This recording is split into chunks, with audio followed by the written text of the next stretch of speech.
Muy bien, buenas noches, ¿me escucha? Sí, doctor, se escucha. Ya, muchísimas gracias. Bueno, vamos a continuar pues, con la programación de los temas que el día de ahí corresponde ya a la tercera unidad. No se olviden que informarles también del examen el sábado 13, también lo compartí por el grupo de los delegados, ¿no? Las aulas donde van a rendir el examen, así que por favor estén atentos. Igual el sábado el examen va a ser, como siempre, a las 12 del mediodía. Entonces el día de hoy vamos a ver un tema de los más bonitos del diagnóstico por imágenes. Sigue siendo todavía un reto por la complejidad, pues como ustedes saben, del sistema nervioso central, con el crecimiento que ha tenido últimamente pues las enfermedades neurodegenerativas, ¿no? Como por ejemplo en caso de la demencia senil, por ejemplo, y también un crecimiento muy importante de las patologías, en este caso de oncología y infecciosas, ¿no? Nosotros pues, todavía en nuestro país, en el perfil epidemiológico, persiste todavía la patología pues, infecciosa. Y vamos a ver, pues, conforme vamos a ir avanzando, primero en el caso de la anatomía y luego de las patologías, las dos técnicas pues, más importantes, ¿no? Sobre todo en general, en la gran mayoría de patologías, en primer orden, pues la resonancia magnética, ¿no? Que ofrece pues, una gran resolución, su exquisitez, de poder diferenciar los tejidos blandos, y luego la tomografía computada. Pero en los últimos 5 años, digamos, el último lustro, también se han ido introduciendo las técnicas moleculares para un mejor entendimiento, sobre todo en lo que es patología neurodegenerativa, porque vamos a ver que los cambios para eh, con ya tener una sintomatología mucho más florida, ¿no? La imagen molecular pues, ofrece diagnósticos mucho más precoces y eso va a tener pues, repercusión en un mejor manejo de estas patologías. Entonces vamos a ver en primer lugar las, las técnicas de imagen. No nos olvidemos, en algunos casos podemos también utilizar la ecografía, sobre todo en patología pues, pediátrica, en neonatología, en casos de pacientes que, por ejemplo, han tenido sufrimiento fetal. Pero las dos técnicas, como les acabo de mencionar, es la tomografía computada y la resonancia magnética, ¿no? De la misma manera, tanto la PET-CT como el SPEC me da una mejor valoración de las enfermedades neurodegenerativas y también las enfermedades neuropsiquiátricas, con este últimamente también que ha habido un crecimiento muy importante de las enfermedades neurodivergentes, como caso del TDAH, ¿no? El trastorno de déficit de, de atención, y también el trastorno del espectro autista. Entonces, cada vez con las técnicas moleculares hay un mejor entendimiento pues, de la patología, no solamente eh, neurodegenerativa, sino también neuropsiquiátrica. Y también, obvio que en patología neuroquirúrgica, el intervencionismo también juega un papel muy importante, como vamos a ir viendo, por ejemplo, en los casos de malformaciones arteriovenosas o aneurismas, no el intervencionismo pues es fundamental, no, no solamente con el hecho que me va a confirmar el diagnóstico con las técnicas tanto de la resonancia como la tomografía, eso sí hay que hacerlo de todas maneras con sustancia de contraste, ¿no? Y que me va a permitir no solamente el diagnóstico, sino también el tratamiento. Entonces vamos a ver en primer lugar, ¿no? Algunas de las características que tienen pues, estas técnicas de imágenes para valorar el sistema nervioso central, ¿no? Ya les mencioné su gran resolución que tiene, ya me valora, si ustedes se dan cuenta, sobre todo con las técnicas moleculares, pues la eh, histología, ¿no? Ya inclusive podemos ver eh, la patología a nivel celular y también, ¿no? Todo lo que es las vías a nivel de la bioquímica. De la misma manera, como ustedes me puede evaluar el metabolismo, ¿no? Por ejemplo, con los radiotrazadores o radiofármacos de medicina nuclear. Y la ventaja que también tiene las imágenes en el sistema nervioso central, que puede también emplear técnicas de informática, caso de la imagen digitalizada, ¿no? Hacer sustracciones digital, por ejemplo, para lo que es el intervencionismo, y puedo hacer también reconstrucciones, ¿no? Una valoración, por ejemplo, como ya les he mostrado, el cinematic rendering, ¿no? En el caso de la tomografía, que me puede desplegar las imágenes en 3 dimensiones, ¿no? Con una gran similitud ya de la anatomía. De la misma manera, la- las imágenes moleculares me permiten hacer también valoración dinámica, que muchas veces esto me hace una mejor caracterización de las neoplasias cerebrales. eh, y esto me permite hacer una mejor diferenciación, una mejor clasificación. Y los contrastes, como ya hemos visto en caso del yodo en la tomografía computada, hay que tener bastante cuidado, siempre voy a repetirles, ¿no? En caso de pacientes que tienen insuficiencia renal, pero como contraparte, el mejor contraste que es menos nefrotóxico, igualmente sus efectos en términos de reacciones adversas por hipersensibilidad, como es el caso de gadolinium para la resonancia magnética.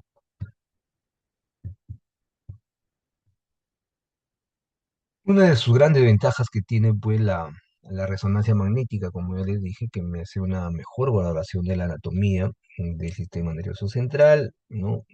Me permite con sus diferentes imágenes ponderadas, como hemos visto en T1, en T2, la densidad protónica, el flare, el STIR, ¿no? Las imágenes de difusión, para también hacer una valoración sistemática, que generalmente es una de las ventajas que como son los hemisferios cerebrales, uno puede comparar tanto el derecho como el izquierdo. Siempre hay una división fundamental para en casos de emergencia, ¿no? Sí, una división muy, muy simple es dividir pues, en lesiones supratentoriales y lesiones infratentoriales, por no olvidarse que tanto el tronco encefálico, el cerebelo y la médula son estructuras muy importantes, ¿no? Muy sensibles, ¿no? Por eso que cuando uno quiere desplegar las imágenes, generalmente empieza de abajo hacia arriba y no de arriba hacia abajo, porque no son lesiones infratentoriales, ¿no? Y dada su importancia, ¿no? Eh, la idea es identificar rápidamente la patología a este nivel. Y bueno, igualmente también puedo, sobre todo con la resonancia, valorar también el sistema nervioso periférico, ¿no?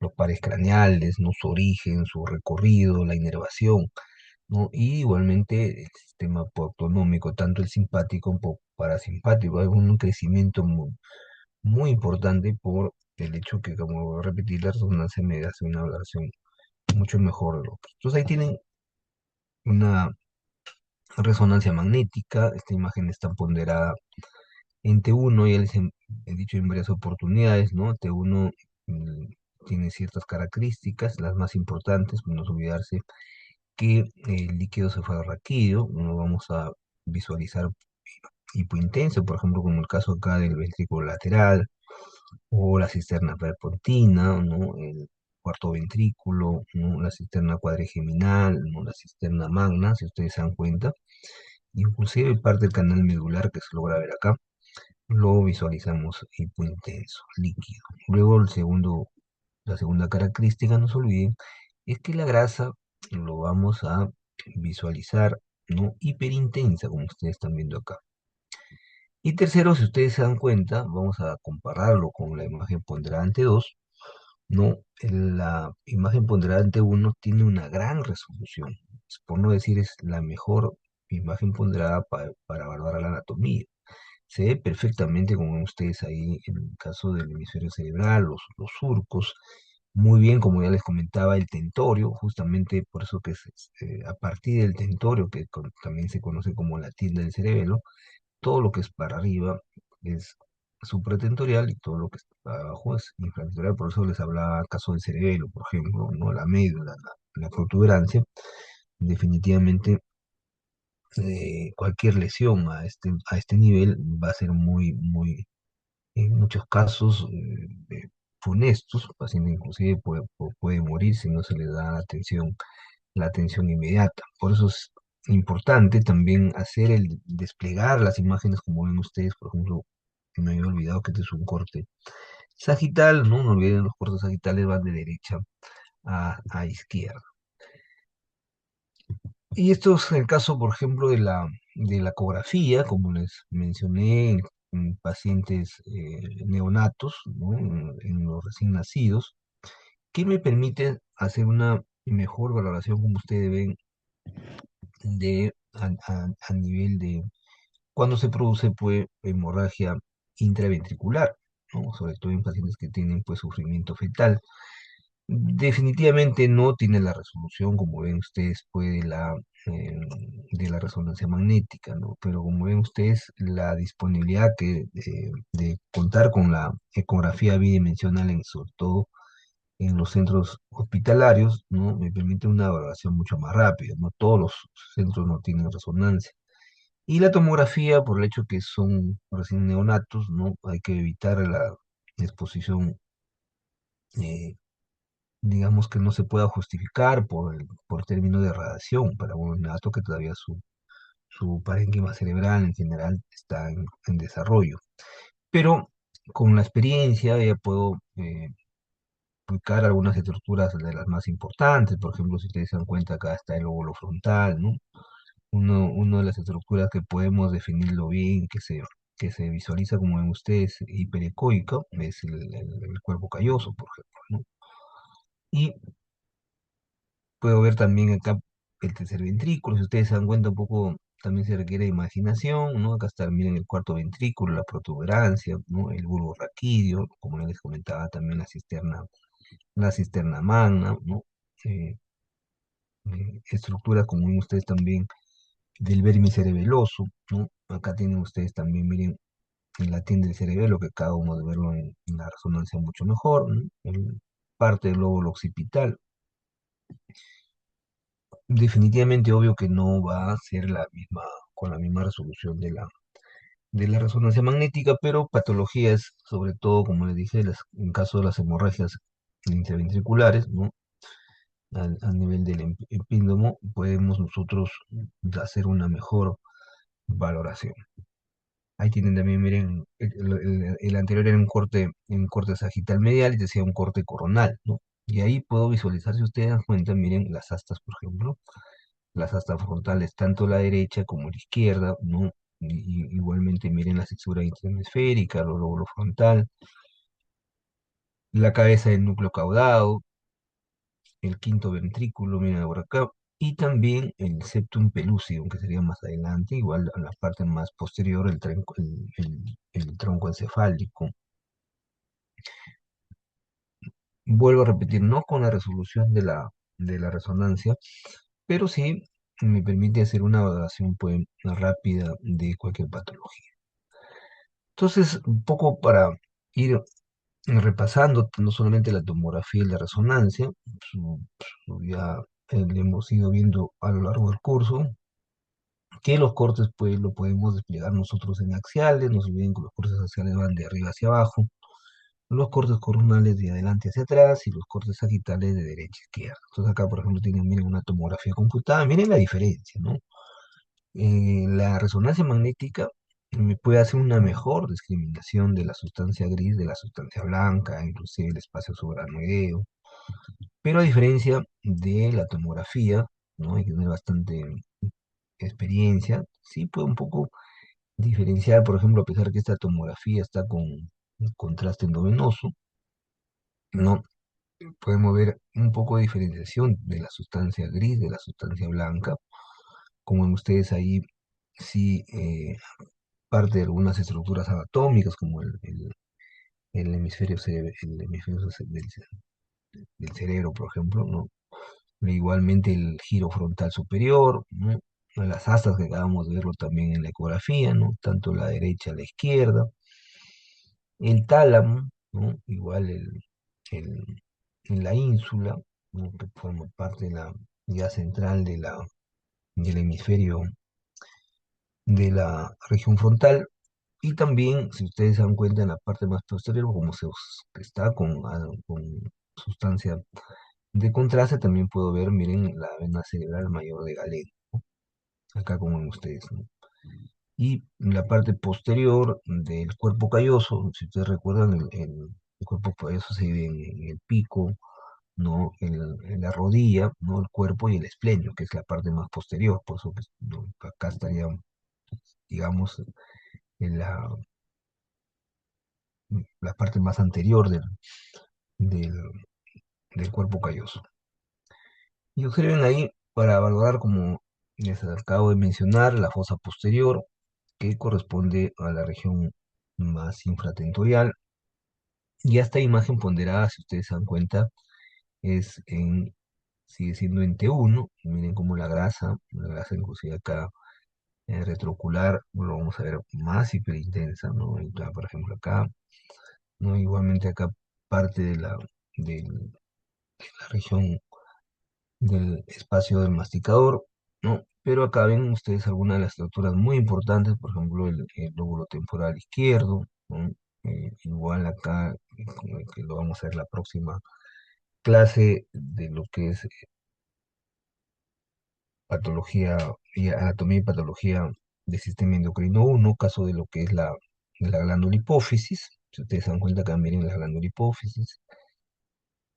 Y todo lo que está superior acá, vamos a ver también el tallo hipofisiario, ¿no?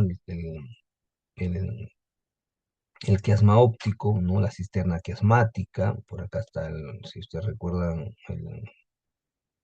el- discurre pues la carótida, la arteria carótida. Y acá tienen ustedes, miren, la protuberancia.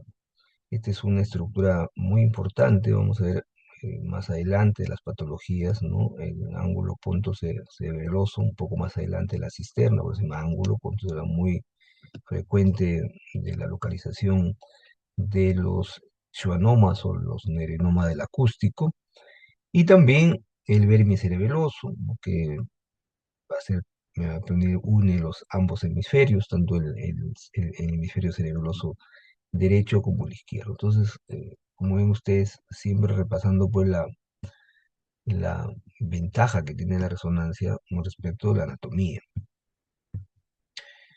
Seguimos igual, miren, con corte axial, también en una imagen ponderada en T1, ¿no? Se define perfectamente los lobos. Miren cómo puedo yo ya diferenciar la sustancia gris, que coincidentemente en T1 sigue siendo gris, de la sustancia blanca, si bien es cierto, vamos a ver con más hiperintensa. Igualmente, como ya vimos hace rato, la cisura de cilio, ¿no? Por acá está la ínsula. Y también las cubiertas, ¿no? Desde, en primer lugar, el espacio epidural, que es muy importante para su identificación por las lesiones, pues, de las hemorragias epidurales, por ejemplo. La dura madre, ¿no? Y por último, como ven ustedes, el espacio suranoideo, ¿no? Perfectamente lo puedo visualizar, ¿no? Y confirmo que es una imagen ponderante uno porque lo visualizamos pues hipointenso. Igual para ver la sustancia blanca como ustedes ven, hago una mejor interfaz ahí, la sustancia gris y de la sustancia blanca, ¿no? Ahí como ven ustedes, lo que acaba la rodilla del cuerpo calloso se define muy bien, la corona radiada, ¿no? Pues una corona radiada, si ustedes se dan cuenta, es una corona, acá está el septum pelúcido, la masa intermedia, y acá vemos ya parte de los ángulos basales, caso de la cápsula interna, ¿no?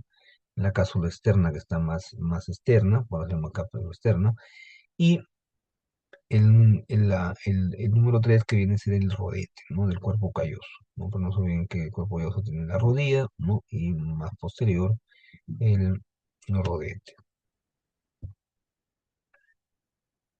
Igual seguimos en un corte también axial, ¿no? Para visualizar la sustancia gris, ¿no? Se ve perfectamente, miren acá la corteza cerebral, la cabeza del núcleo caudado, y también justamente es inmediatamente inferior a las astas, ¿no? El núcleo lenticular y también con ustedes el tálamo, ¿no?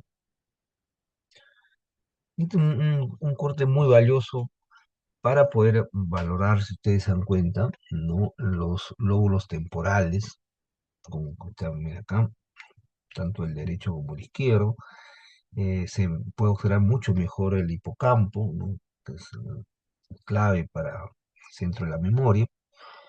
Y también, como ya hemos visto, pueden en senos paranasales, si ustedes recuerdan, en senos cavernosos, tanto el lado derecho como el izquierdo. Acá están igualmente los ventrículos laterales, ¿no? Acá está la parte del cuerpo calloso, ¿no? Más superior, si ustedes se dan cuenta, la cesura interhemisférica, ¿no? Y algo estoy viendo acá, el seno longitudinal superior, ¿no?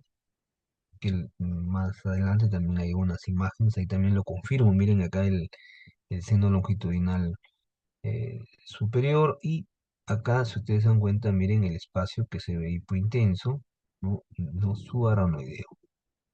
Igual las astas anteriores, tanto la derecha como la izquierda, la cisura de Silvio, ¿no? Tanto igual derecha e izquierda. Acá está, como ya les dije, el asta temporal, ¿no? Donde también se ubica el hipocampo. Y más inferior, como ustedes miren, ya la cisterna bulbo-protuberencial. Por acá, si ustedes se dan cuenta, está el bulbo y la protuberancia. Y en los cortes sagitales, como ya también acabamos de verlo al inicio, también ustedes están viendo ahí una imagen ponderada entre uno, ¿no? El lóbulo frontal, ¿no? Igual el lóbulo parietal, el occipital, el cerebelo, parte. El número 5 el pedínculo, que forma parte del mesencéfalo, ¿no? El 6 la protuberancia, miren el 7 el bulbo raquídeo y la médula espinal. Como ven ustedes, todo esto está rodeado por el líquido cefalorraquídeo, cada uno con su nombre, ¿no? Distintivo. También ahí para poder ver los ventrículos, las cisternas, ¿no? Lo vamos a ver más adelante, patología también obstructiva en caso de las hidrocefalias, ¿no? Los espacios ya les mencioné acá, también esa basura anoideo. Lo ventrículo lateral, ¿no? La parte más posterior que le dije, la cisterna cuadrigeminal, la cisterna quiasmática, ¿no? Ahí tienen, miren, el 5 la cisterna interpendicular, ¿no? La 6 la buloprotuberencial, la 8 la magna, y el 7 como ustedes, es el cuarto ventrículo. Y estas son las imágenes moleculares, ¿no? Ya me dan una información mucho más funcional, molecular. Por ejemplo, este es cortes axiales de la perfusión del espectro cerebral, ¿no? Igual también hago los diferentes cortes, pero la diferencia, pues, como ya vimos con la resonancia magnética, es su resolución, ¿no? La resolución, si ustedes se dan cuenta, no es tan buena, pero me da una información mucho más funcional, como vamos a hacer más adelante, sobre todo en patología, como ya les dije, neuropsiquiátrica. Ahí también puede ver, como ya vimos, por ejemplo, en el caso de la corteza frontal dorsal, ¿no? El cíngulo anterior, igual la corteza parietal, ¿no? Como ven ustedes, la perfusión lo podemos valorar en escala de colores calientes, donde el color blanco es donde hay mayor perfusión, ¿no? Siempre va colores calientes del, del blanco hasta el negro. Por ejemplo, en el caso ya de los ventrículos, donde no hay perfusión, lo vemos pues sin perfusión o una hipoperfusión, pero también puedo ver los ganglios basales, como ya vimos hace ratito, el núcleo caudado, igual el tálamo, inclusive miren la corteza calcarina, la parte más posterior, y hay que ir familiarizándose también con la perfusión que tiene las diferentes pues, regiones o cortezas de ambos hemisferios. Y esto ha sido la última evolución, ¿no?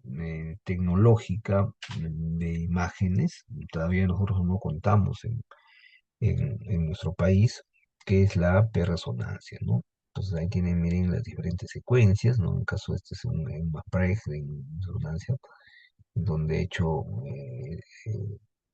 es saturado todo el fluido, ¿no? El líquido, mejor dicho, para representar alguna patología. Pero también puedo hacer los estudios de PET, ¿no? No olvides que PET significa tomografía por emisión de positrones, con la ventaja que ya me da una mejor información pues, metabólica y en un solo estudio, así como han podido ustedes visualizar también un estudio de PCT, acá también vamos a ver la P-resonancia, ¿no? O sea, ya equipos dedicados exclusivamente a hacer este tipo de adquisición, porque como ven ustedes, el gran problema de la PET no hay buena resolución. Entonces ya la resonancia o la CT no me permite ya una mejor localización de las patologías o de las estructuras, ¿no? O también como esta imagen ponderada, si ustedes se dan cuenta en T2, ¿no? Donde en T2 ya el líquido, miren acá vamos a aprovechar, el líquido cefalorraquídeo pues se visualiza hiperintenso. Observen de los espacios subaranoideos, como les dije, miren también hiperintenso. Miren el famoso time of flight, que viene a ser la angiografía. En estos casos no hay necesidad de utilizar sustancia de contraste, utilizo en el- la, la física cuántica para que me proporcione este tipo de imágenes, ¿no? Tiene que ser muy rápido, con la ventaja que para pacientes que tienen insuficiencia pues, renal, alguna hepatopatía, una nefropatía, donde podemos utilizar esta angiografía basada en el time of flight, también conocido como tiempo de vuelo, ¿no? Por resonancia magnética. Y otra de las grandes ventajas que tiene también la resonancia, porque me puede evaluar la bioquímica, ¿no? Es la resonancia magnética por espectroscopía, ¿no? Por eso que los tejidos también tienen ciertas cantidades, ¿no? De metabolitos, por ejemplo, como lo más frecuente fue el caso de la colina, ¿no? La creatina, el N-acetilaspartato, que son dependiendo del tipo de neoplasia, ¿no? En algunos no se olviden que la colina tiene que ver mucho con la síntesis de la membrana celular, ¿no? Igual la creatina en algunos tumores que metabolizan los aminoácidos, por ejemplo. Entonces vamos a ver cómo ven ustedes estas espigas, donde que se miden en partes por millón. Ustedes en la parte inferior ven ppm, significa partes por millón. Entonces yo con las cantidades medidas, ¿no? Puedo yo diferenciar pues las diferentes patologías neoplásicas sobre todo. Y ahí tienen, miren, una arteografía, ya la arteografía es una técnica, como ya les he dicho, invasiva, pero está en una fase venosa, donde podemos ver muy bien, por ejemplo, miren el seno longitudinal superior, el seno recto, ¿no? Miren, ahí está la prensa de erófilo, el cuadro del seno transverso, ¿no? Luego la vena, como ya se acuerdan que vimos hace ratito en la resonancia, la vena cerebral mayor de Galeno, y también acá, si ustedes se dan cuenta, pues el seno sigmoideo, igual la vena interna. Y miren acá el seno cavernoso, ¿no? Pero básicamente acá vemos solamente la representación de una arteriografía, pero en fase venosa. Muy bien, entonces hasta ahí todo lo que corresponde a la anatomía. Miren qué importante, como una de las conclusiones pues, de esta primera parte de la clase, ¿no?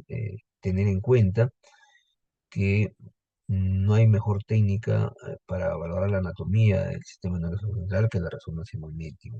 Gran exquisitez de poder diferenciar los tejidos blandos, su versatilidad, las diferentes imágenes ponderadas en T1, T2, ya vimos, puedo hacer en la angiografía con time of flight, imagen de difusión, de flare, ¿no? STIR, ¿no? Lo único que hay que ir familiarizándose, pero igual en general no solamente en patología infecciosa, que es muy frecuente en nuestro medio, ¿no? Igual en lo que respecta a la patología tumoral. Pero cuando ya hablamos de patología un poco ya más funcional, ¿no? En términos de enfermedades, por ejemplo, que está de moda, como les dije, las enfermedades neurodegenerativas, caso de la enfermedad de Alzheimer, por ejemplo, o las enfermedades cada vez que se están incrementando totalmente las neurodivergentes, ¿no? Como le dije, el caso del TDAH, ¿no? El trastorno de espectro autista, o en realidad todo lo que es patología neuropsiquiátrica, ¿no? El trastorno obsesivo compulsivo, la depresión, lo puedo valorar muy bien con las imágenes moleculares.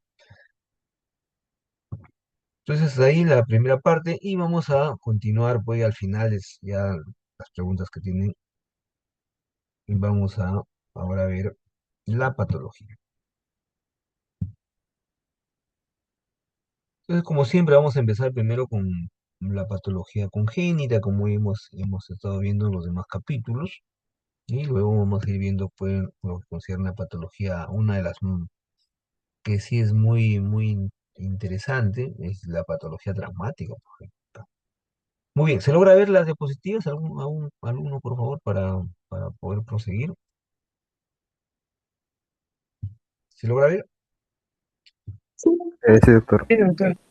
Entonces, como hemos visto también en otros capítulos, hay hacer un estudio sistemático, ¿no? Del sistema nervioso central, ¿no?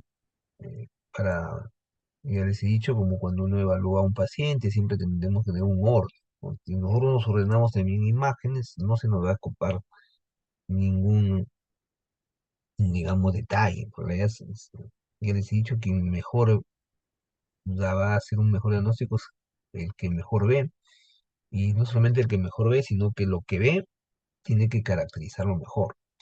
Entonces, la ventaja también de haber dos hemisferios, tanto el lado derecho como el izquierdo, yo puedo valorar, ¿no? Eh, de manera más ordenada. Empezamos siempre de arriba hacia abajo, el cuero cabelludo, el diploide, las meninges, que lo vemos muy bien, ¿no? Los espacios uranoideos y las cisternas, que también les mostré. Luego la corteza cerebral, ¿no? No olvidarse que la mejor interfase para diferenciar la sustancia gris de la sustancia blanca es la resonancia magnética, ¿no? Igual los nódulos, el núcleo basal es la sustancia blanca.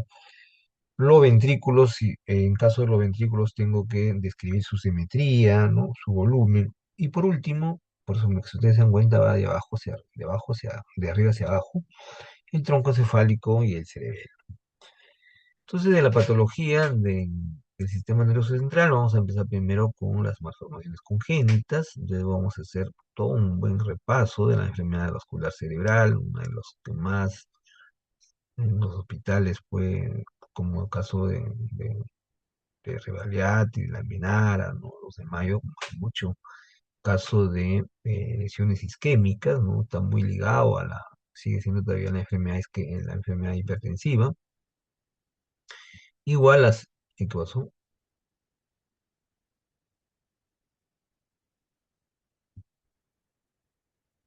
Un ratito. Creo que se me fue la clase.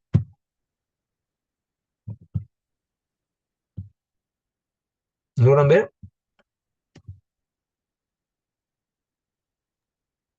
¿Logran ver, por favor? Sí se ve, ¿no? Sí, Ya, sí, muy sí, bien. sí. Entonces ahí tienen ustedes las lesiones hemorrágicas, como les comentaba, y también las vasculopatías, ¿no? De la misma manera, en caso de las infecciones, de lo más frecuente pues, en el sistema nervioso central, ¿no? Son los abscesos y las parasitosis, como caso uno de los más frecuentes, que todavía sigue siendo endémico, ¿no? El quiste gatídico, la neurocitocercosis. Y ahí también había un crecimiento de la patología tumoral, ¿no? La que más frecuente, pues, no se olviden, son las metástasis. En caso, pues, las que más metastizan son cáncer de mama, cáncer de pulmón, por ejemplo. Y también los tumores primarios. Y como les comentaba, aunque ha habido un gran crecimiento, muchos les hablan que esto va a ser una epidemia en el siglo XXI, son las enfermedades neurodegenerativas. Estados Unidos está que invierte muchísimo dinero para hacer diagnósticos mucho más precisos. Entonces, en primer lugar, en lo que respecta a las malformaciones congénitas, en primero del encéfalo y sus cubiertas, Lo vamos a dividir en cuatro grandes grupos, ¿no? Uno es las anomalías en el cierre del tubo neural. Se supone que esto desde el neurodesarrollo, desde el estado ya embrionario, ¿no? Las dos más frecuentes, no se olviden, es el encefalocele y la enfermedad o malformación Chiari tipo 2, ¿no? Y luego son las anomalías en la organización hemisférica cerebral, y ahí la patología más frecuente es la genesia del cuerpo calloso, que esto es incompatible con la vida. Luego son las anomalías, ya miren, de el cerebelo y las cisternas, ¿no? Eh, una de ellas, pues, la malformación de Danny Walker, y la de Chiari, pero en este caso Chiari tipo 1. Y una de las patologías relativamente frecuentes son las hidrocefalias congénitas, ¿no? En lo que respecta a las anomalías del cierre del tubo neural, uno de los primeros, pues, es el encefalocele, ¿no? Encéfalo, viene de encéfalocele, una estructura, pues, líquida, digamos. Entonces, en primer lugar, vamos a ver en el caso de los encefaloceles, ¿no? Que hay una solución de continuidad. Encéfalo generalmente es posterior, ¿no? Que esto me va a generar como un saco herniano, como si fuese también una hernia, algo así parecida a nivel umbilical, ¿no? Y su localización generalmente es en la línea media, y una de sus características que va a protruir los meninges, por eso el paciente también va a tener sintomatología, pues, eh, nerviosa, y está muy desestructurado el sistema nervioso. Vamos a ver que hay tejido fuera del parénquima cerebral, por eso que la localización más frecuente es la occipital. Generalmente también se acompaña con microcefalia, y me va a deformar también la morfología ventricular y lobular, como vamos a ver en esta imagen. Si ustedes se dan cuenta, este es un neonato. En, el saco herniano, miren primero la solución de continuidad, ¿no? Y cómo se origina ya el saco herniano. Ahí está la flecha inclusive señalando, ¿no? Todo con ustedes, la escama del occipital, ¿no? Y va formando como ustedes un saco herniano, ¿no? Dural, y también, no solamente dural, sino también todo el parénquima del lóbulo occipital, ¿no? Vamos a ver también un adelgazamiento, como ustedes ven, del cuerpo calloso, ¿no? Y también del lóbulo occipital. Obvio que hay un descenso, como ustedes ven, del tentorio. El tentorio, ya lo indiqué también en una de las imágenes de la resonancia, es más superior. Pero no solamente hay descenso del tentorio, sino que también hay una deformación del tentorio. Si ustedes se dan cuenta también acá, la cisterna magna y el cuarto ventrículo, ¿se acuerdan que era de forma triangular? Acá, si ustedes ven, tiene la forma tubular, y la cisterna magna también está mm, eh, casi completamente obliterada. Esto tendría que estar mucho más, eh, digamos, más dilatado. Y en general, la deformación que tiene el parénquima cerebral es evidente por el gran descenso que ven ustedes del mismo parénquima en el saco herniano. Entonces es un clásico encéfalo, pues, de encéfalo, cele. Pero también podemos ver casos de la malformación de tipo Chiari 2, que en, en este caso es ya un mielomeningocele, ¿no? Las meninges tiene que ver acá, ¿no? Y su localización más frecuente es la lumbar. Entonces, eh, otros signos también que vamos a observar es que hay una herniación del vermis cerebeloso, estamos hablando, y de las amígdalas, hasta C3 por el agujero occipital, ¿no? Ahí va a haber un descenso. Y también se va a deformar, pues, la voz del cerebro, también conocida como la haz, ¿no? De la cintura interhemisférica. Hay también deformación del tentorio, del cuerpo calloso.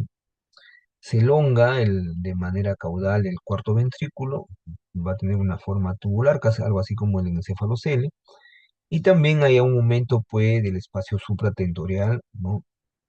Y la fosa posterior es más pequeña. Entonces, acá básicamente casi comparten los mismos signos, ¿no? Obvio, si ustedes obvian el saco herniano, es muy similar los hallazgos de Chari-2.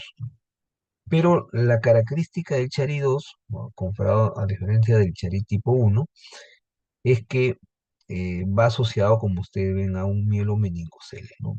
Entonces, ustedes se dan cuenta, miren, acá está la médula espinal, y miren cómo sus raíces, ¿no? Protruyen igual en este saco herniano, pero este saco herniano es meningio, ¿no? Las meninges, inclusive si ustedes se dan cuenta, están con las raíces en este saco herniano. Muchas veces estos sacos hernianos no forman fístulas y hay fuga de líquido cefalorraquídeo.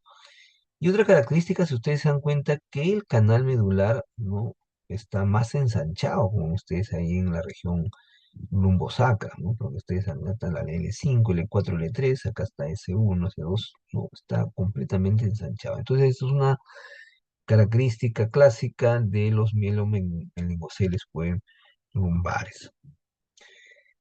Y ahí justamente miren lo que les comentaba, los otros signos que van acompañados, miren esa resonancia magnética con una resolución muy exquisita, ¿no? Para poder ver, miren, las estructuras.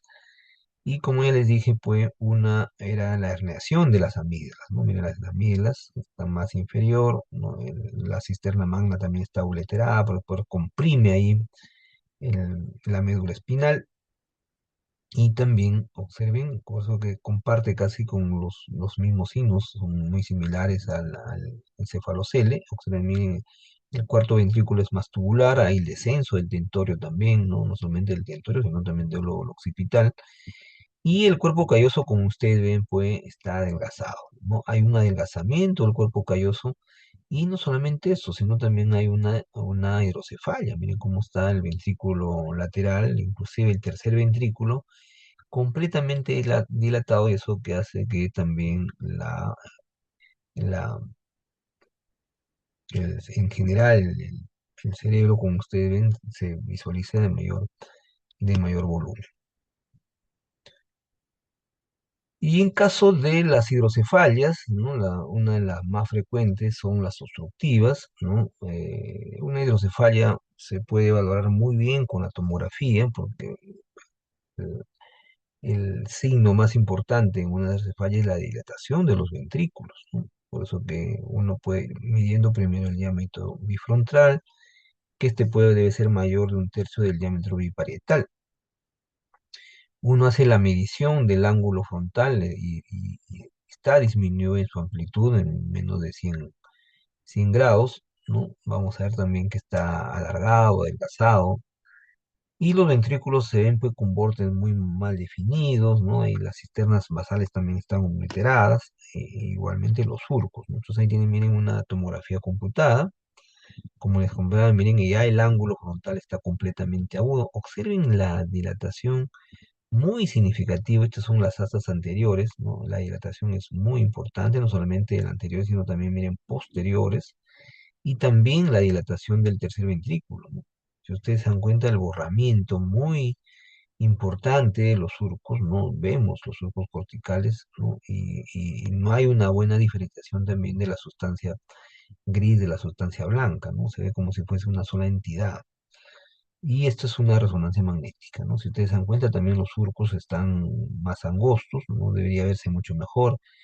Pero igual también me confirma, miren, que esta es una imagen ponderada entre dos, ¿no? Como las cisternas es tanto los ventrículos, disculpen, del lado derecho como del lado izquierdo están completamente aumentadas de diámetro, igual como me confirma, pues, las astas anteriores como las astas posteriores.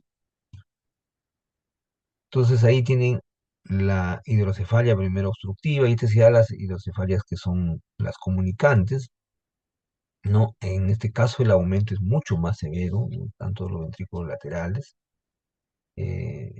igual el aumento del volumen del tercer y cuarto ventrículo, el espacio esforanodeo también está bien amplio, los surcos, el adelgazamiento y también la deformación convexa del cuerpo calloso, ¿no? Hay mayor aumento, pues, del volumen de las cisternas. Ahí justamente miren en esta imagen ponderada en T1, ¿no? Y en corte sagital, ¿no? Observen el aumento del volumen en general de todo el- el cerebro, pero lo más importante, miren la gran dilatación que tiene el ventrículo lateral con el adelgazamiento, la deformación, pues, del cuerpo calloso, se ven, miren los surcos son mucho más prominentes, ¿no? Y también observen la dilatación de la cisterna, ¿no? No tanto la cisterna cuadrigeminal, ¿no? La cisterna magna, y observen, miren acá justamente en el acueducto, pues, de Silvio, ¿no? Donde vemos que hay acá una lesión, es que es la causante de está obstruyendo, acá también en el tercer ventrículo, ¿no? Todas las cisternas de los ventrículos, igual el cuarto ventrículo, están completamente dilatados, ¿no? Y luego pasamos ya a patología eh, de enfermedad cerebrovascular, de las más importantes, pues, de lo que es la isquemia en primer lugar y luego el infarto, en realidad no tratarlo de manera precoz. Lamentablemente no tenemos mucha disponibilidad de la resonancia magnética porque ahora para el diagnóstico de isquemia el gol estándar es la imagen de difusión, es una que se ha incorporado en estos últimos años, ¿no? Y que hoy por hoy es la técnica gol estándar. Generalmente vamos a ver si lo realizamos con tomografía computada, ¿no? Ahí generalmente los vasos están comprometidos, se valoran hiperdensos. Y va a depender mucho del tiempo de presentación. Por eso es importante que en emergencia se sepa reconocer rápidamente una isquemia, por el hecho que si nosotros lo trombolizamos rápidamente, el paciente va a tener una mejor recuperación, ¿no? Inclusive si es que necesita terapia, no va a ser como un paciente que hace un cuadro de isquemia. Por eso que lo vamos a ver dependiendo del territorio, ¿no? Si es de la arteria cerebral anterior, media o posterior, igual lo vamos a ver como un área hipodensa.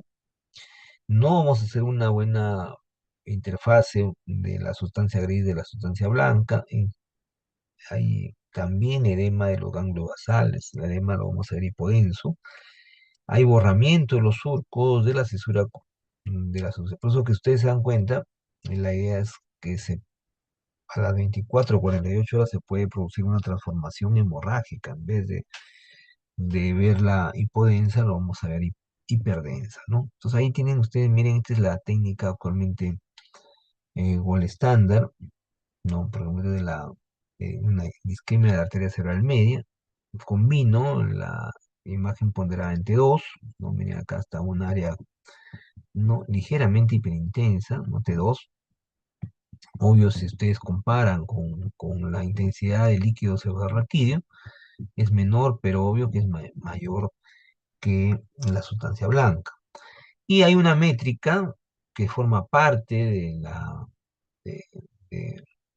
de- también de la resonancia, que son la de difusión. Mira, ahí lo vamos a ver hiperintensa, ¿no? Bien, hiperintensa coincide el tamaño, inclusive la forma y el territorio. Y su mapa, que es una métrica conocida como el coeficiente de difusión aparente, ¿no? Porque no se olviden que la difusión también es un fenómeno muy bien explicado por Brown, ¿no? Brown, si quieren, el famoso del movimiento browniano, ¿sí ustedes? ¿Qué significa? Que las moléculas, ¿no? Atraviesan de un compartimiento a otro compartimiento por difusión, pero cuando ya tengo alta celularidad, ¿no? O patología, pues, infecciosa, ¿no? Por la misma inflamatoria, pues me va a restringir la difusión. Entonces no va a visualizar hiperintensa, pero en su métrica, en el coeficiente de difusión aparente, lo voy a visualizar con ustedes hipointenso, ¿no? La clásica imagen de una isquemia. Pero el esquema también lo puedo valorar bien con las imágenes moleculares, por ejemplo, como el caso de los que les acabo de mostrar hace rato, ¿no? Que es el SPEC cerebral. SPEC no se olviden que significa Single Photon Emission Computed Tomography, y yo puedo compararlo muy bien, e inclusive solicitarlo, ¿no? Cuando el paciente tiene la sintomatología neurológica. Obvio, ustedes tienen que valorar al paciente, está haciendo pues problemas de focalización, ¿no? Y ¿no? Es importante que ustedes puedan hacer un examen muy minucioso neurológico, porque eso le va a ayudar mucho también al paciente. Y en la perfusión lo vamos a ver con ustedes de manera muy precoz. Miren, acá hay ya una disminución o ausencia de perfusión, ¿no? En el hemisferio cerebral izquierdo, ¿no? Sobre todo en pareto occipital, ¿no? Inclusive, miren, se ve muy bien, estos son los cortes axiales, ¿no? Con los cortes coronales y los cortes sagitales, miren, más es pareto occipital, y me predice también la recuperación del paciente. Hay una buena recuperación, por ejemplo, como en este caso, un stroke agudo, ¿no? Como ya les acabo de mencionar, ahí en la parte donde vimos el isquemia al infarto, miren el área hipodensa, ¿no? ¿No? Ahí miren el área hipodensa, e inclusive hay una ligera. El tipo de edema en isquemia es un edema citotóxico, ¿no? En el caso de las demás patologías como infecciosas o tumorales, el edema es más vasogénico, citotóxico, porque tiene que ver mucho con a nivel pues de la misma célula, porque la célula va perdiendo pues no su perfusión, ¿no? Y eso hace de que si persiste pues y se muera, llega a un infarto, ¿no? Entonces siempre una lesión en una isquemia, por tomografía lo vamos a ver hipodensa. Ahí tienen, miren, ya si no se ha solucionado al paciente, no se le daba el tratamiento oportuno, una buena trombólisis, que digamos, miren, llega a un infarto, pero ya no lo vamos a ver. Esto ya es completamente hipodenso, ¿no? Miren, inclusive todo lo que ustedes están viendo alrededor como un halo corresponde al edema, es un edema citotóxico, te está desplazando, miren la línea media, ¿no? Digamos que acá está comprimiendo, miren, el asta posterior, ¿no? Desplaza, ¿no? Entonces son los plexos coroideos, ¿no? Que por la edad también se calcifican, los plexos coroideos donde se produce pues, líquido subarachnoideo, miren cómo lo está desplazando, ¿no? El edema citotóxico, la área hipodensa y también puede definitivamente el borramiento de los surcos. Luego pasamos a las hemorragias, ¿no? Hay 5 tipos de hemorragia, no se olviden, ¿no? Primero vamos a ver la hemorragia epidural, luego la subdural, la parenquimal, ¿no? La interventricular o intraventricular, o sea, dentro de los ventrículos, y por último la subaranoidea. Entonces, el hematoma epidural generalmente es por una fractura, ¿no? Craneal, el paciente pues se cae, un traumatismo, y esto pues hay una ruptura, ¿no? De la arteria epidural, y eso me produce pues sangrado.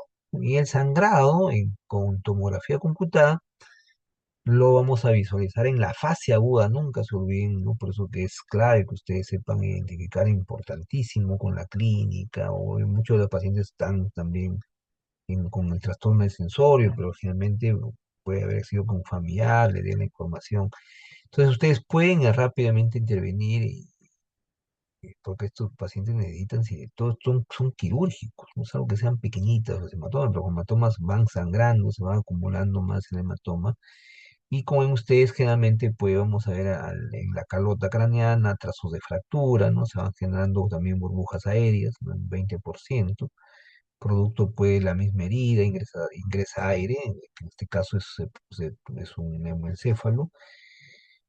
Y hay edema, el edema no se olviden que es muy importante porque es un proceso agudo, ¿no? Y esto hace que se desaparezcan los surcos, también hay un desplazamiento de la interfaz de la sustancia gris blanca, se va a deformar los ventrículos laterales, producto pues del gran edema, y el paciente puede fallecer por el hecho que me produce una hernia transtentorial o transalfina, como les dije, ¿no? Ahí tienen, por ejemplo, miren, esta es una tomografía computada, ¿no? Para que vean los dos tipos de ventanas. Esta es una ventana de tejido blando o parenquimatoso, parenquimal, y es una ventana ósea, ¿no? Entonces, en la ventana ósea, para que vean que por la misma fractura, miren, ahí se ven los trazos con soluciones de continuidad, la flecha me lo está señalando perfectamente, miren, el radio lúcido o hipodenso con tomografía, y cómo se va formando producto, pues, esta fractura, ¿no? Ha hecho injuria de los vasos, y acá, como ven ustedes, se va creando, pues, la famosa forma que tiene de un lente biconvexo hiperdenso. En la fase aguda, en la tomografía, lo vamos a ver hiperdenso. Y como le dijo que está muy a veces asociado con burbujas, como en este caso, miren, un neumoencéfalo, bien redondito, ¿no? Y también, obvio, el borramiento de los surcos producto del proceso inflamatorio. Luego tenemos el hematoma sudural, ya en este caso no lo vamos a ver como un lente biconvexo, sino cóncavo o convexo cóncavo. También siempre hiperdenso, no se olviden que lo vamos a ver siempre en la fase aguda hiperdenso. La interfase también de la sustancia gris y blanca desplaza, no puede desaparecerse, hay borramiento de los surcos corticales, se deforma el ventrículo lateral, no hay efecto de masa, se puede producir una hernia transtectorial o transalfina, por ejemplo, como en este caso, miren, ya vemos como un lente que tiene la forma de semiluna, porque este es subdural, acá estamos hablando yo de venas, no como en el epidural, que más bien es arteria, la arteria epidural. Tiene la forma convexo cóncava, ¿no? Miren ya por la gran extensión que tiene el hematoma sural, ya me produce, miren, ¿no? Compresión del ventrículo del mismo lado. La hernia transfalsina, ¿no? Miren cómo me desplaza, ¿no? Y obvio ya luego de pasado un tiempo, generalmente se considera 4 semanas, ya vemos, ya miren, la diferencia de un agudo como un crónico. En el crónico, como ustedes van viendo, ya vamos a visualizarlo más bien la sangre, ¿no? Hipodensa, ¿no? Miren como en las mismas características, ¿no? Desplaza, pues, comprime el ventrículo, me produce una hernia transfalsina. Muy importante esto, porque muchos de los pacientes terminan mal con este tipo de hemorragias. En caso de la hemorragia ya subaranoidea, más bien aquí son los surcos corticales, como les mostré también al inicio en las imágenes anatómicas, ¿no? Vamos a visualizar más bien hiperdensa, ¿no? Igual el valle silviano en las cisternas basales. Puede haber generalmente cuando son hemorragias subaranoideas, ¿no? Hemorragias ventriculares o parenquimales. Con frecuencia hay nivel de sangre y líquido cefalorraquídeo, porque no se olviden que en los ventrículos hay líquido cefalorraquídeo. Y la más frecuente de las hemorragias uraneas son los traumatismos, no olvidarse eso. Ahí tienen, miren, la hemorragia suranoidea, lo vamos a ver, pues, miren, en la cisura o fisura intrahemisférica, ¿no? Hiperdenso, miren acá los surcos corticales, o también podemos ver en la asta posterior del ventrículo lateral derecho, por ejemplo, ¿no? Ahí se ve muy bien. Generalmente también vemos en los mismos surcos, acá también se ve bien, acá, ¿no? Una clásica, pues, hemorragia subaranoidea. Y por último, la hemorragia intraparenquimal, una de las más terribles, porque obviamente es un poco difícil abordarlo por la profundidad. No es como en el caso, pues, de la hemorragia, pues, epidural, ¿no? Que realmente nuestros cirujanos de la cultura Paracas, ¿no? Máximo se esmeraban en estos tiempos por la cercanía, ¿no? Con el famoso cuchillo de Tumi, entonces entraban y como está tan superficial, ¿no? La sangre la coagulada que se formaba no era extraída, y obvio utilizaban también, pues, los conocimientos de botánica, ¿no? Inclusive de los metales que colocaban para el tema de asepsia, y no porque sabían perfectamente, ¿no? No producir, pues, la contaminación. Entonces, en caso ya de la hemorragia intracerebral, va a depender mucho, o intraparenquimal, de la profundidad, ¿no? Por eso que esta es una de las más terribles. Generalmente muchos de estos ocasionan coma de los pacientes, ¿no? Por eso, porque hay un gran edema periférico, hay un efecto de masa muy importante. Y igual también hay borramiento de los surcos, ¿no? De la interfase de gris-blanca, se deforman también acá los ventrículos laterales, y de la misma manera también va a producir una hernia, ¿no? Miren, ahí está la hemorragia intraparenquimal, ¿no? gran edema que me produce arterial, esto es ya un edema vasogénico, el edema siempre lo vamos a visualizar y por eso rodeando en la hemorragia, miren ahí. Y obvio que también se ha extendido al ventrículo, ¿no? Y esto me produce, como ustedes, una hernia transalfina. Transalfina, fals- falsina viene de fals, ¿no? Fals, de la cisura interhemisférica, ¿no? Igual como el os, como un os, esto que los agricultores lo utilizan para cortar, pues, el, el trigo. Entonces, me he olvidado la última hemorragia, que es la hemorragia, porque le dije que hay las 5 tipos, ¿no? Ya hemos visto ya las 4 primeras, y esta es la última, la hemorragia intraventricular. Me adelanté acá, ¿no? Para que vean, se asocian mucho las hemorragias intraparenquimales con las intraventriculares. Generalmente está asociada a hemorragias, pues, subaracnoideas o también antecedentes traumáticos, ¿no? Y pero por la hipertensión, no se olviden que es terrible, ¿no? Es una de las también causas más importantes de este tipo de hemorragias. Y los aneurismas, que como ustedes saben pueden ser congénitos o también adquiridos, ¿no? Se rompen los aneurismas y lamentablemente termina por el paciente con una hemorragia. Ahí tienen, miren, una hemorragia intraventricular, ¿no? Perfectamente demostrada, miren, se ve hiperdensa, igualmente en las asas posteriores, observen, ¿no? La hiperdensidad, se borra la sustancia gris de la sustancia blanca, ¿no? Y no solamente la sustancia, sino también los surcos, ¿no? Y acá es donde es muy importante la ecografía, ¿no? Por eso que empecé yo, no es que la ecografía no sea útil, ¿no? Que ya les dije que es muy útil en hemorragia de la matriz germinal, ¿no? En caso de los neonatos, ¿no? La ecografía, no utilizar radiación, ¿no? Está ampliamente disponible ahora en los hospitales. La única gran problema de la ecografía, por eso uno tiene que ir siempre estudiando, ¿no? Creciendo para cada vez tener más competencias en el manejo de la ecografía. Entonces, en caso de la hemorragia de la matriz germinal, ¿no? Así que es un tejido gelatinoso, que se acuerdan que les acabo de mencionar, que está en el supraependimario, ¿no? Y generalmente es prominente, miren, a las 24 semanas de gestación, ¿no? Y esto poco a poco va involucionando hasta desaparecer a las 36 semanas. Entonces, generalmente esto va embriológicamente, da origen pues, a las células de la corteza y los núcleos basales. En cambio, como le dije, en la hemorragia se produce pues, en pacientes que son prematuros, ¿no? Las hipoxias, como le dije, el caso de sufrimiento fetal, la matriz geminal, pues sangra con facilidad, ¿no? Sangrado es muy importante, con grandes. Entonces ahí se acuerdan que les dije en este corte sagital y corte coronal, observen, miren, el gran coágulo que se ha formado, ¿se acuerdan que no era así? ¿No? No, mira ahí. Y este coágulo, si ustedes se dan cuenta, el asta anterior del hemisferio derecho está bien, ¿no? Pero miren cómo está acá el coágulo que se ha formado, cómo lo está eh, obliterando la cisterna, la asta de anterior, ¿no? Y ahí se ve perfectamente, miren, ¿no? Las flechas negras me están señalando también, observen cómo puedo ver ahí, ¿no? Más hiperecoica, pero el coágulo que se ha formado es hipoecoico. En lo que respecta a las vasculopatías, ¿no? La más frecuente, pues no se olviden, son los aneurismas saculares, ¿no? Que tienen la forma de un saquito, lo vamos a ver con las imágenes, ¿no? También hay malformaciones arteriovenosas y también la fístula arteriovenosa dural, ¿no? Pero las más frecuentes son las dos primeras.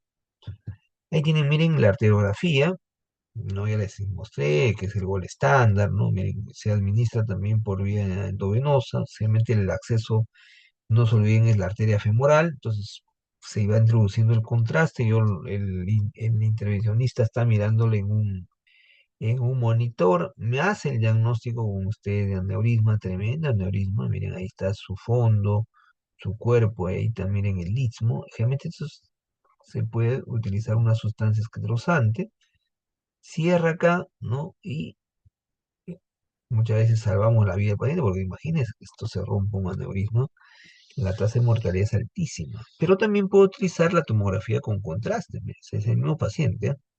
Y obvio que miren cómo lo localicé, ¿no? Este es el polígono de Willis, ¿no? La probabilidad de la cerebrosa posterior. Pero ahí vemos igual la forma que tiene que sacular, ¿no? Se opacifica con el contraste. Las malformaciones arteriovenosas, ¿no? Generalmente es por desregulación de la angiogénesis, ¿no? Los signos más importantes son, vamos a ver en la malformación, los ovillos de vasos malformados, ¿no? Con sus centros unidos. Hay los famosos Shan arteriovenosos, ¿no? Podemos ver también un moderado efecto de masa, va a depender mucho del tamaño de estas malformaciones. Y podemos ver, se identifican muy bien las arterias aferentes, que son múltiples, ¿no? Y ahí lo vamos a ver, ¿no? También uso una arteriografía. Y las flechas, miren, estas son las arterias aferentes, las arterias eferentes, y vamos formando, miren, el famoso nido. Tremendo nido, una malformación arteriovenosa que en la resonancia magnética, en la imagen ponderada de uno, que vamos a ver, puede ser que tiene estas características, ¿no? Muy irregular, ¿no? Presencia, pues, de burbujas aéreas, aire, ¿no? Y una de las patologías que es motivo, pues, sigue siendo todavía muy polémico, ¿no? Que es la muerte cerebral. Muy, muy polémico, tiene, pues, eh, aristas por donde uno lo pueda ver, ¿no? Desde el punto de vista primero lo que es legal, ¿no? Ético, deontológico, ¿no? Y también, obvio, que clínico. Entonces, hay que saber obrar bien, identificar. La tomografía me puede hacer el diagnóstico, pero el gol estándar no es la tomografía, es la gamografía cerebral, ¿no? Que no está ampliamente disponible en nuestro país, pero con tomografía, si quiero documentar la muerte cerebral y observen, miren, estos signos tomográficos de muerte cerebral. En primer lugar, vemos como si fuese ambos hemisferios, como si fuese una sola entidad. Se han borrado completamente los surcos por el gran edema que se produce en la muerte cerebral. No hay una buena diferenciación entre la sustancia gris de la sustancia blanca, como ya les dije. Si bien normalmente lo podemos diferenciar, pero como en este caso patológico, no lo vamos a ver.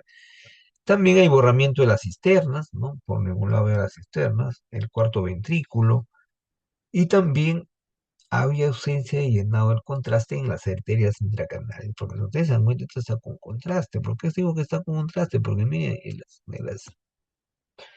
de las carótidas, que son generalmente las carótidas, que son ramas de las carótidas que irrigan, ¿no? Como ven ustedes, el cuero cabelludo, vamos a ver en las venas, miren cómo se ven hiperdensas, producto que no va por la eh, carótida. Por eso que ustedes ven ahí, miren en la tomografía, ya en esta reconstrucción tridimensional, ¿no? Con imagen rendering, ¿no? Miren la parada de flujo, como si fuese, pues, automático, ¿no? Tanto de las arterias carótidas internas como también de las vertebrales. Por acá, si ustedes se dan cuenta, discurre la columna vertebral. Pero el gol estándar para el diagnóstico de muerte cerebral, como ustedes ven ahí, es la gamografía, ¿no? La gamografía ya sea planar o también tomográfica.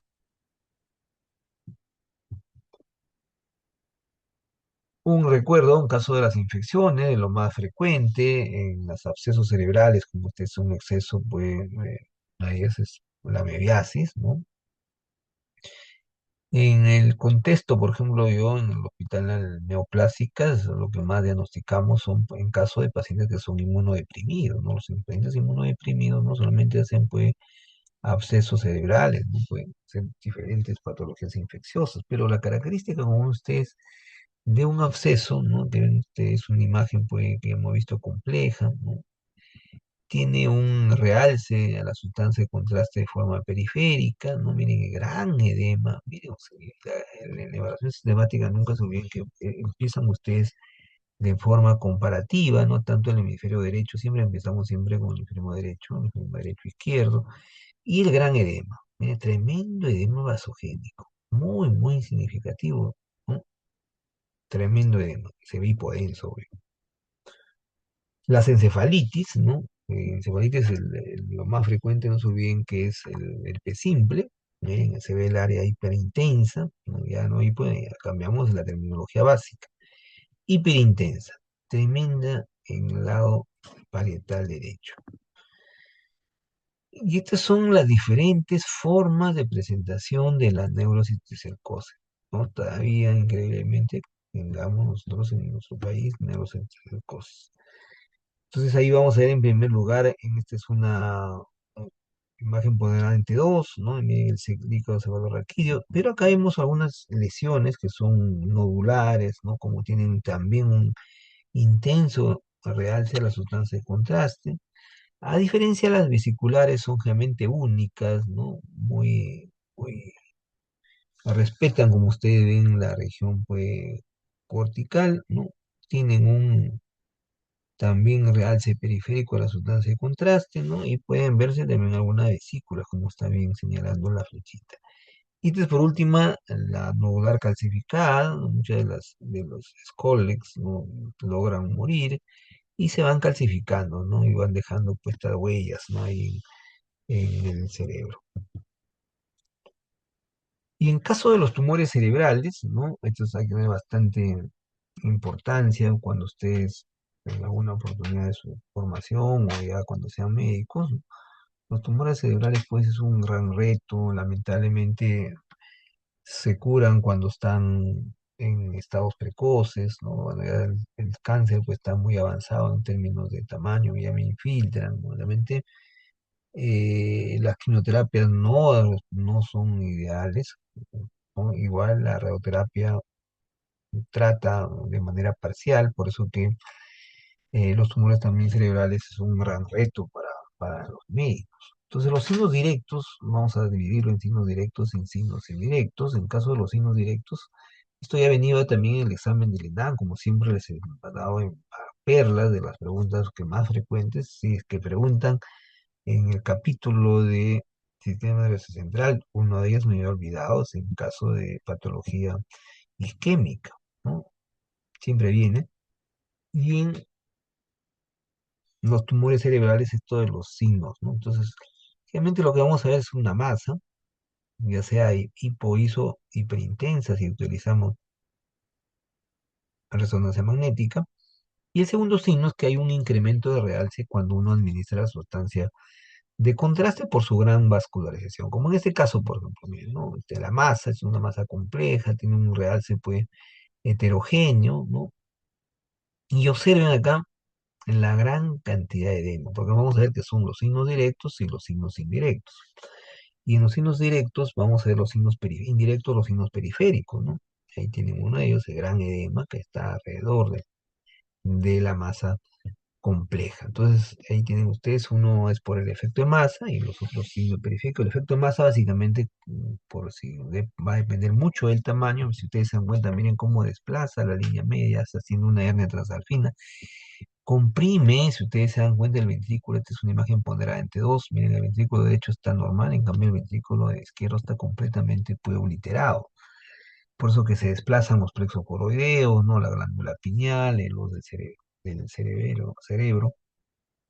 Me comprime el sistema ventricular, como ya vimos, y también hay un borramiento de los surcos, ¿no? Las fisuras, ¿no? Y los signos periféricos básicamente son dos: el edema peritumoral, que en este caso es un edema vasogénico, y también algunos cambios cuando uno va administrando la sustancia de contraste, como por ejemplo, miren ese tumor parietal izquierdo, ¿no? Tiene también un realce, pero es periférico. Todo lo que ustedes están viendo bien negritos son zonas necróticas.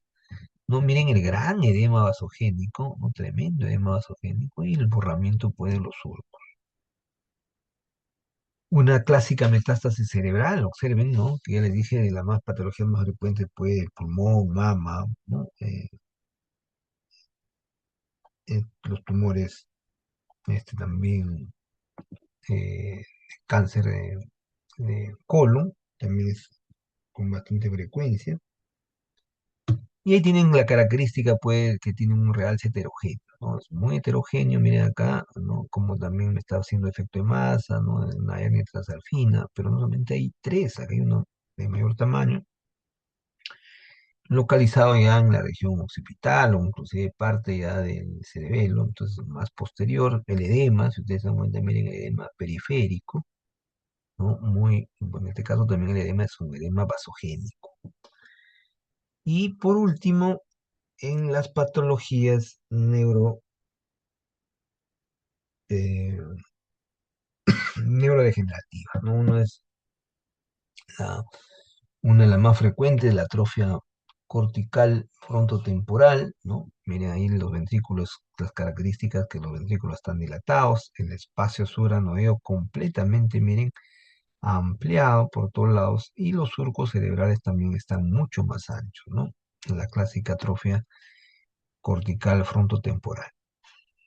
Pero en los diagnósticos mucho más precoces, que realmente está dando mucho que hablar, porque también se han ido introduciendo otros radiofármacos, por ejemplo el fluorbetapir, por ejemplo, o el fluorbetapar, que también ha sido aprobado por la FDA, ¿no?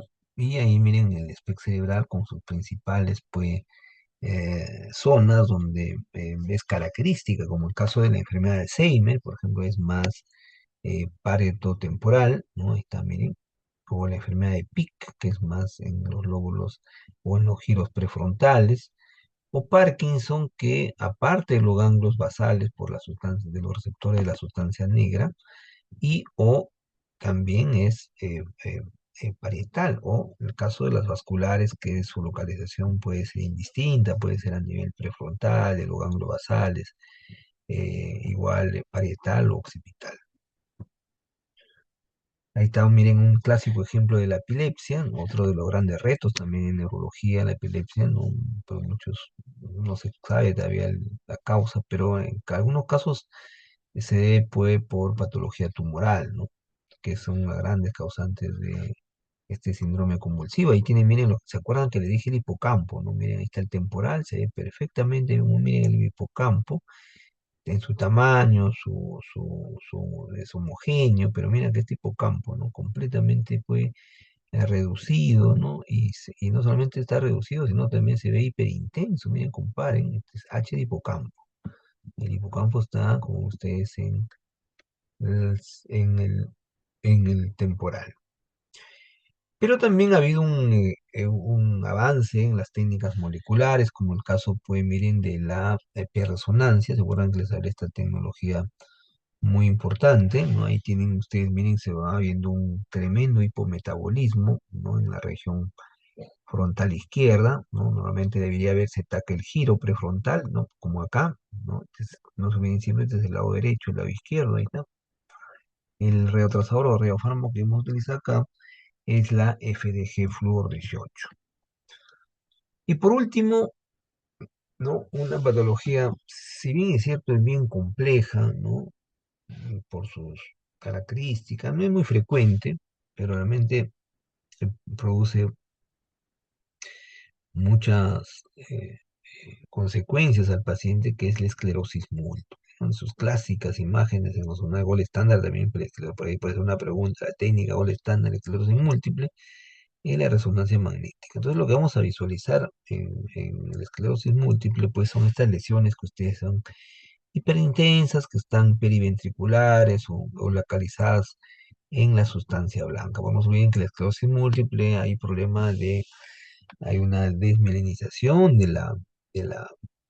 en este caso de la mielina, ¿no? Que produce, por eso que vemos ese tipo de lesiones, ¿no? Con gran repercusión, pues, en la calidad de vida también del paciente, como hemos visto también en las enfermedades, pues, eh, neurodegenerativas, como en caso de las demencias o Parkinson, también la calidad de vida, pues, se reduce sustancialmente. Entonces, muy bien, como hemos visto, miren como unas conclusiones, primero para mencionar e insistir que la neuroimagen, como también lo conocen algunos expertos, ¿no? Ha tenido no es un crecimiento como, por ejemplo, que se ha visto pues, en cardiología, en oncología, ¿no? El gran reto que tenemos en general todos los médicos es el mejor entendimiento. Creo que va más por el lado de las técnicas moleculares, como la dije, pero, claro, hay que agregar esto con ya sea la P-resonancia, la PCT para una mejor localización de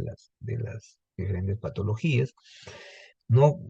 Con la gran importancia, como ya vimos, y sobre todo en patología de enfermedad cerebrovascular, traumática, tienen que ustedes saber perfectamente reconocer una lesión traumática, por eso les he mostrado los 5 tipos de hemorragia. De la misma manera, en caso de lo que es patología oncológica, ¿no? Todavía es un gran reto y hemos terminado también todo lo que es enfermedades neurodegenerativas, ¿no? Como caso de la demencia, de la misma, todo lo que es enfermedad de Parkinson, ¿no? Y no olvidarse también que puede ser también útil, sobre todo en pacientes pediátricos, ¿no? En caso de patología congénita, que también es importante en los diagnósticos, uno de lo más difícil también reconocer en caso de lo que es patología congénita. Muy bien, entonces, no sé si tienen alguna pregunta, alguna duda, si no, les voy a llamar de todas maneras para ver si han estado atentos a la clase. Ahí voy primero con, a ver, Ángel Román. Ángel, ¿estás Ángel? No está Ángel, ¿a dónde habrá ido Ángel? A ver, Cielo Segarra, Cielo. Buenas noches, doctor. A ver, Cielo, ¿alguna pregunta, alguna duda, Cielo? ¿Todo bien? En caso de por ejemplo, de la epilepsia, ¿cuál sería la técnica por ahora, gol estándar, digamos? Porque ya también viene esa pregunta en el examen del ENAM, por ejemplo. ¿Me recuerdas? Ya es que no has estado tan atenta. A ver, Juan Villanueva. Juan, no está Juan. A ver, Flavia Vela. Buenas noches, doctor. A ver, Flavia, ¿no? Sí, sí, doctor. ¿Alguna pregunta, Flavia? No, todo claro, doctor.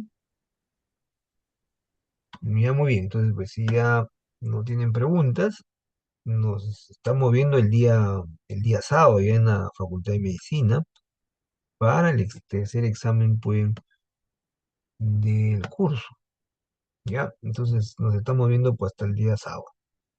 Tengan todos ustedes buenas noches.